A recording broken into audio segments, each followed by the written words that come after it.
Hi friends, నేను miss అని ఈరోజు నేను ఉల్లిపాయ పొగడి చల్లగా ఉంది కదండి వాతావరణం, కొద్దిగా ఎండలో పోయి కొద్దిగా వర్షాలు పడేలాగా కొద్దిగా చల్లగా ఉంది. ఇలా ఉల్లిపాయలు సన్నగా ఎండలో పోసుకొని అందులోనే టేస్ట్ తగ్గ సాల్ట్ కూడా వేసుకోవచ్చు.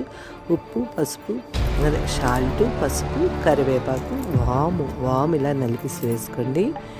నలుపుకుంటే మనకి డైజెస్ట్ అవుతుందండి. శనగపిండి కదా వాడతాం. నేనైతే ఇలాగే చెంబులో 2 వంతులు శనగపిండి, 1 వంతు వరిపిండి వేసుకున్నానండి. మరీ మెత్తగా ఉన్న బాగుంటుందని ఇలాగ వేసుకున్నాను. అందులో కొద్దిగా బేకింగ్ సోడా కూడా వేసుకోండి. కారం మీకు కావాలంటే పచ్చిమిరపకాయలు కారం కూడా వేసుకోవచ్చండి. అల్లం పచ్చిమిరపకాయలు దంచుకొని వేసుకోవచ్చు, బాగుంటుంది. ఈ ఉల్లిపాయలో ఇలాగ వేసుకోండి. ఉల్లిపాయ ఎప్పుడు మనకు ఉప్పు, పసుపు వేసుకొని పక్కన బాగా కలిపిసుకొని పక్కన నానితే మనకి క్రిస్పీగా ఉంటుంది. క్రిస్పీగా కరకరలాడతాయి. అందుకని హోటల్ స్టైల్లో అయితే ఇలాగేనండి, కలిపేసి పక్కన ఉంచేస్తారు ఉల్లిపాయని. ఆ తడితో ఈ పిండిని కలుపుతుంటారు వాళ్ళు.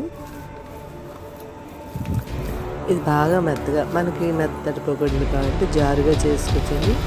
గట్టిగా కావాలంటే 2 రోజులు 3 రోజులు, అదే మనకి గట్టిగా కరకరలాడాలంటే కొద్దిగా ఇలా గట్టిగా వేసుకోవచ్చు. మెత్తగా కావాలంటే కొద్దిగా నీళ్ళు వేసుకొని జారుగా కూడా వేసుకోవచ్చు. ముందైతే ఇలా కలిపేసుకొని ఉంచేసుకోవాలండి పక్కకి. ఇలా చేసుకున్న వాళ్ళు చాలా 2 రోజులైనా 3 రోజులైనా ఉంటాయండి పకోడీలు. ఇందులో మీకు కావాలంటే నెయ్యి కానీ మరిగిన నూనె కూడా వేసుకోవచ్చు, కరకరలాడతాయి. చూసారా, నూనె మరిగాక మనం ఇలాగా పకోడీలాగా వేసుకోవడమేండి. అంతేనండి, ఎంతో టేస్టీగా. ఇవి మనకి వేసవకాలంలో వేసుకోవచ్చు, మనం ఎప్పుడైనా ఈవినింగ్ స్నాక్స్ కింద వేసుకోవచ్చు. ఇలాగే ఈ పకోడీతో కూర కూడా చేస్తారండి చాలామంది. కూరలు ఇప్పుడైతే కూరలన్నీ కొనుక్కొని తినాలి, హెల్త్కి మంచిదని. అప్పటి రోజులైతే కూర కాకుండా ఇలాంటి పకోడీ ఉండిపోయినా, గారెల పులుసు అని పకోడీ కూరని ఇలా చేసుకునేవారు. ఇలా వేగాక ఇలా సర్వ్ చేసుకొని చూడండి ఎంత బాగా వచ్చాయో పకోడీ. మీరు ట్రై చేయండి. అంతేనండి, ఎంత టేస్టీ అయిన పకోడీ రెడీ అయిపోయింది. Thank you. ఇది ఉల్లి పకోడీ అండి. బాయ్.